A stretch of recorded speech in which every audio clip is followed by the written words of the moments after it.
Hello everyone, welcome back to my channel pulse বেতার। আমি শিল্পা, আশা করি তোমরা সবাই খুব ভালো আছো।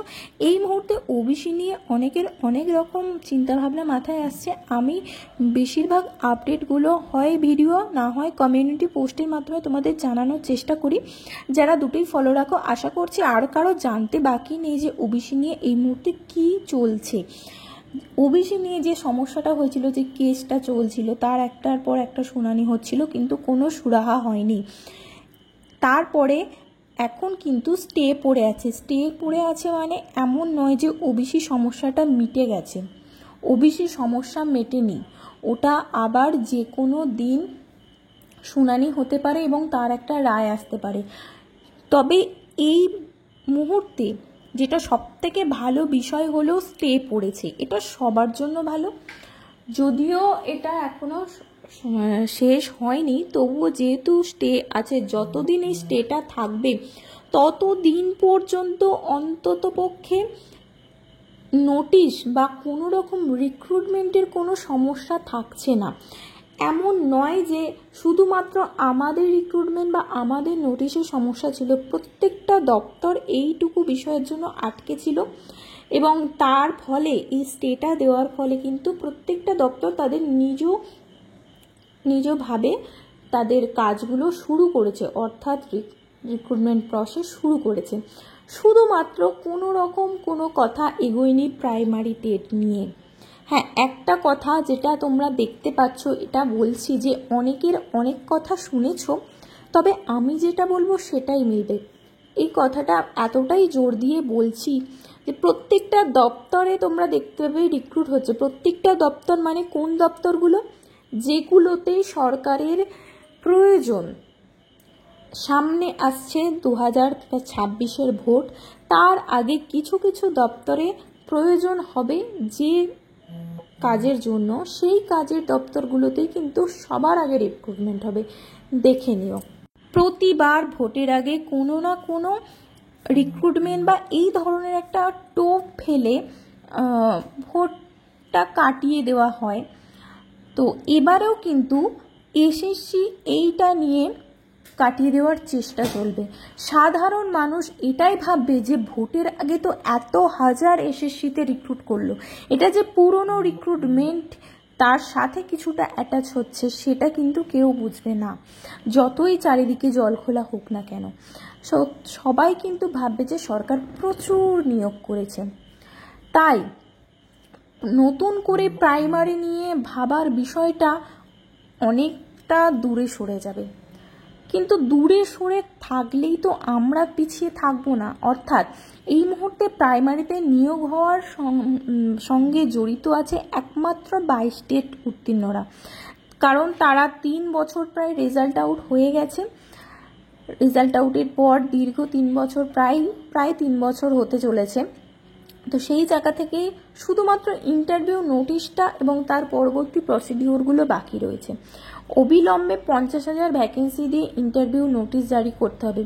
যখন ওবিসি মামলা চলছিল তখন পর্ষদ সভাপতির কাছে যতবার যাওয়া হয়েছে, উনি কিন্তু একটাই কথা বলেছেন, যদি ওবিসি মামলা মিটে যায় বা ওবিসি মামলার সমস্যা না থাকে, তাহলে তো আমি 72 ঘন্টার মধ্যে যখন বলবে তখনই আমি নোটিশ দিয়ে দিতে পারি। এটা উনি বারবার বলেছেন। এছাড়াও মাননীয় চারিদিকে ঘুরে ঘুরে বলেছেন যে ওবিসিটাই নাকি মেন ইস্যু। হ্যাঁ, উনি বলতেই পারেন যে এই মুহূর্তে তো সমাধান হয়নি, সমাধান নাই হলেও যেহেতু স্টে পড়ে আছে, তাই এই রিক্রুটমেন্ট প্রসেস কিন্তু এগিয়ে নিয়ে যাওয়া যায়।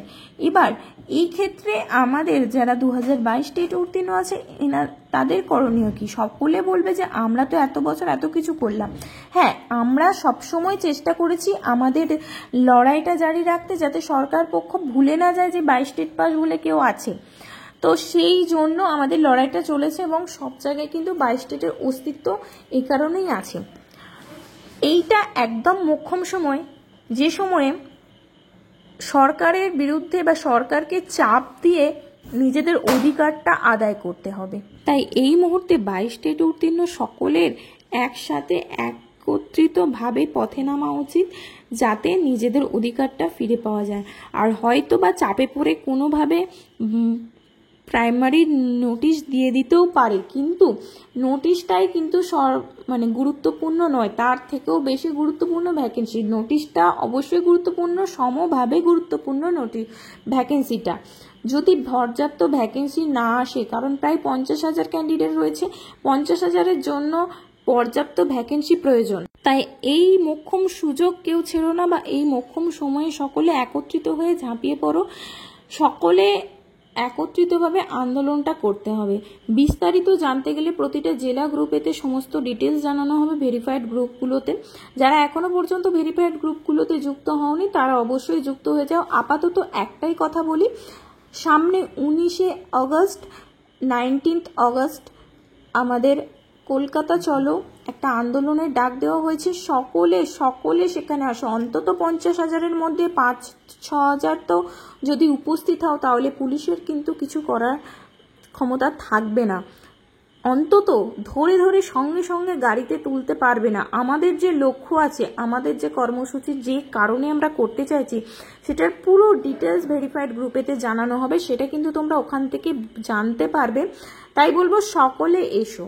এই ভিডিওটা সকলের সাথে শেয়ার করো তোমাদের পরিচিত বন্ধু বান্ধবীদের কাছে, কারণ সকলে কিন্তু এখনো পর্যন্ত ভেরিফাইড গ্রুপগুলোতে যুক্ত হয়নি, তাই তাদের এই তথ্যগুলো জানা খুবই প্রয়োজন।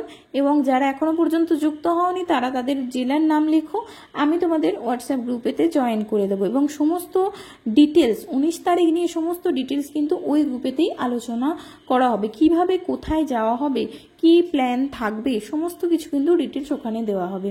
যারা ফার্স্ট টাইম দেখছো তারা অবশ্যই চ্যানেলটিকে সাবস্ক্রাইব করে পাশে থাকা বেল আইকনটি প্রেস করে দিও, যাতে নোটিফিকেশন সবার আগে তোমার কাছে আসে। আর লাইক করে কমেন্টকে তোমার মতামত জানিও। Thank you so much for watching. সকলে খুব ভালো থেকো, সুস্থ থেকো, আলোয় থেকো, সবুজে থেকো। টাটা।